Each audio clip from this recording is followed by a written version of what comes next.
Halo,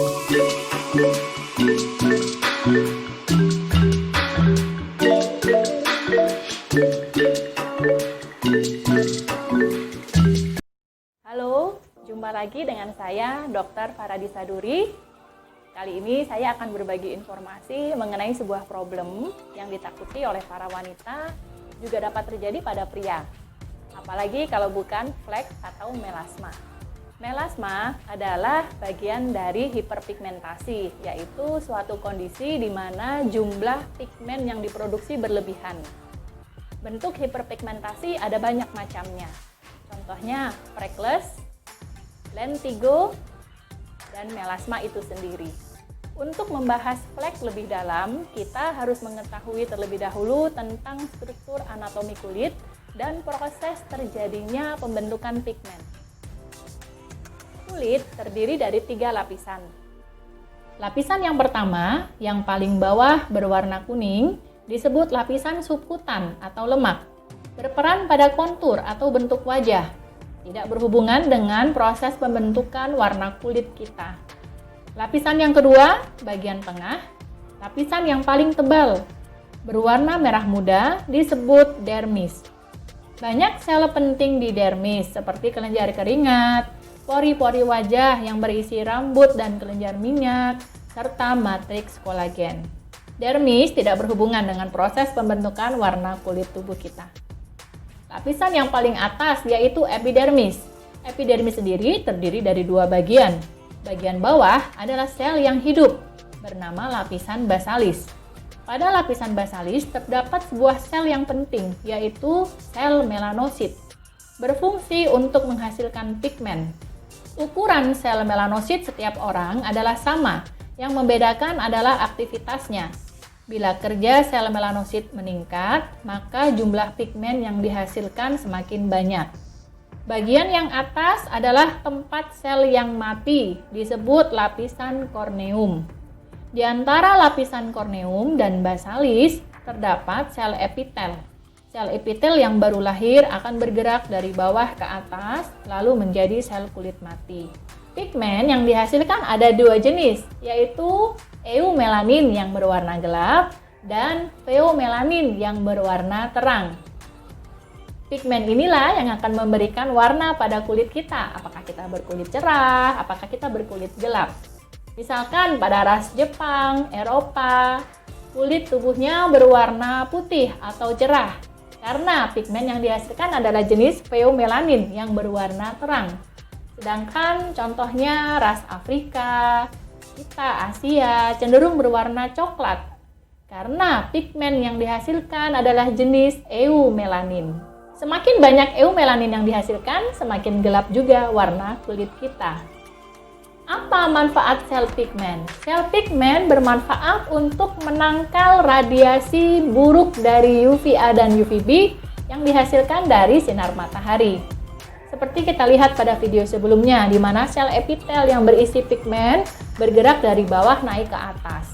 Kemudian menumpuk di atas dan membentuk semacam seperti tameng. Nah, fungsi melanin di sini adalah untuk menangkal UV, sehingga UV yang masuk ke dalam tubuh tidak menyebabkan kerusakan pada kulit bagian dalam. Apa sih efek buruk dari sinar UV? Yang pertama, efek penuaan dini, di mana paparan matahari yang berlebihan, efek dari UVA UVB tersebut menimbulkan sebuah reaksi yang mengakibatkan terjadinya penuaan dini. Yang kedua, flek itu sendiri karena sel melanosit bekerja secara berlebihan. Dan yang ketiga adalah kanker kulit. Saya jelaskan mengenai jenis atau tipe flek. Jenis flek ini menentukan prognosis atau angka kesembuhan. Terdapat 3 jenis tipe flek. Yang pertama, epidermal melasma atau biasa disebut flek yang dangkal atau tidak dalam. Sel pigmen terkumpul di permukaan kulit. Warna flek cenderung coklat muda dan biasanya kejadian flek ini berlangsung belum lama. Angka harapan cukup tinggi dan biasanya ketika sudah sembuh, flek tidak muncul kembali kecuali jika ada pemicu. Yang kedua, jenis dermal melasma atau flek yang dalam. Warna flek pada jenis ini cenderung coklat kehitaman. Biasanya flek juga berlangsung lama. Bila flek telah membaik dan kita berhenti pengobatan, maka flek kecenderungan akan muncul kembali. Biasanya juga didahului oleh riwayat kerusakan sel melanosit sebelumnya yang berat. Yang ketiga yaitu mixed melasma, kombinasi flek dangkal dan flek dalam. Untuk itu, pada kasus flek yang dalam deep melasma dan mixed melasma, hendaknya kita tidak hanya fokus pada pengobatan bagian luar, kita juga hendaknya bantu dengan suplemen antioksidan. Tujuannya untuk membantu meredakan proses radang di dalam kulit. Ibaratnya kita mengirim pasukan perang yang baik untuk meredakan radang dalam kulit tersebut. Harapannya flek dapat berkurang. Apa saja faktor penyebab flek? Untuk mudahnya saya membagi menjadi dua. Yang pertama, faktor penyebab dari luar. Paparan UVA UVB yang berlebihan, penggunaan produk online dengan dosis yang tinggi yang menimbulkan iritasi pada kulit seperti gatal, terbakar, kemerahan. Nah, itu memicu sel melanosit bekerja berlebihan hingga memproduksi pigmen dalam jumlah yang banyak. Alergi terhadap kandungan wewangian sebuah produk. Tindakan-tindakan yang bersifat iritatif pada kulit, contohnya misalkan laser atau chemical peeling yang dilakukan dengan cara yang tidak tepat dan biasanya tanpa pengawasan dokter. PIH yaitu flek yang muncul akibat radang sebelumnya, contohnya seperti bekas jerawat.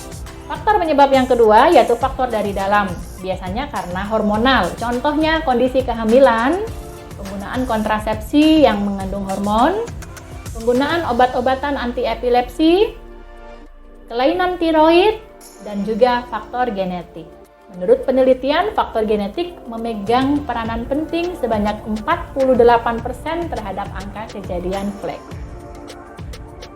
Pengobatan flek, saya juga membagi menjadi dua. Kita obati faktor penyebab dari luar dan kita obati faktor penyebab dari dalam. Yang pertama, pengobatan berdasar faktor dari luar. Tingkatkan turnover kulit atau proses regenerasi kulit melalui beberapa cara seperti chemical peeling, kemudian facial, dan laser. Laser dapat memudarkan formasi pigmen sehingga harapannya dapat segera dieliminasi oleh sel tubuh kita. Facial dapat membantu memberi nutrisi lebih pada kulit dan membersihkan kulit secara optimal. Harapannya ketika menggunakan produk bleaching dapat meresap dengan optimal. Chemical peeling bertujuan untuk mempercepat regenerasi kulit. Sel kulit mati dapat segera digantikan dengan sel baru yang lebih sehat dan tentunya lebih cerah. Kemudian penggunaan bleaching produk atau disebut produk pemutih. Produk bleaching terdapat dua golongan. Yang pertama, golongan non-medical grade, artinya tanpa memerlukan resep dokter. Contohnya seperti golongan arbutin, kojic acid, licorice, alpha hydroxy acid, dan retinol. Whitening golongan ini dapat ditemukan pada produk Parisuda Skincare seperti produk sunscreen, serum glowing white, krim malam white and glow, serta lightening cream. Aman digunakan untuk jangka panjang, ibu hamil, serta menyusui. Yang kedua, golongan medical grade, artinya harus memerlukan resep dan pengawasan dokter. Contohnya golongan hidroquinon, asam tretinoin, dan steroid. Jadi, berhati-hatilah dalam membeli produk whitening. Pastikan produk yang kalian gunakan adalah aman dan tentunya dalam pengawasan dokter. Jangan sampai ketika efek buruk muncul, lalu terlambat mengobati sehingga yang tertinggal adalah rasa menyesal. Pengobatan faktor penyebab dari dalam. Jika berhubungan dengan hormonal, sebaiknya konsultasi dengan dokter kandungan untuk memilihkan jenis kontrasepsi non-hormonal yang lebih sesuai. Kurangi stres dan konsumsi antioksidan. Seperti kita tahu, antioksidan beragam macamnya. Vitamin A, vitamin B, C, D, E, beta-karotin, asam lipoik, glutathione, dan masih banyak lagi lainnya. Tapi pilihlah antioksidan yang sesuai dengan problem kita, yaitu flek. Kita pilih antioksidan yang bekerjanya menghambat pembentukan pigmen dan yang mampu mencerahkan warna flek. Konsultasi dengan dokter untuk memilihkan antioksidan yang sesuai untuk kalian.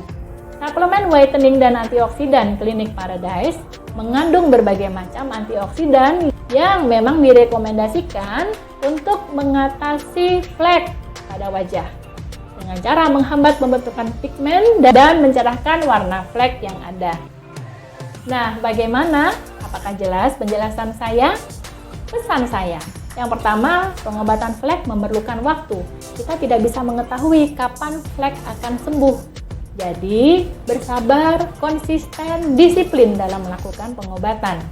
Yang kedua, bila flek telah muncul di kulit wajah kita, segera konsultasi dengan dokter untuk mendapatkan perawatan yang tepat. Yang ketiga, bila flek belum muncul, kulit kita masih sehat, segera lindungi dan rawat kulit kita agar di kemudian hari tidak sampai muncul keluhan flek. Yang terakhir, jangan mudah tergiur dengan produk whitening lainnya jika kita sedang menjalankan program perawatan. Apalagi produk tersebut adalah produk online yang tidak ada penanggung jawabnya. Bila terjadi sesuatu dengan kulit kita, lalu siapa yang bertanggung jawab? Jangan sampai menyesal di kemudian hari. Ingat, wajah kita bukan tempat untuk coba-coba. Bila ada yang ingin ditanyakan seputar kesehatan, kecantikan, kalian dapat tulis di kolom komentar.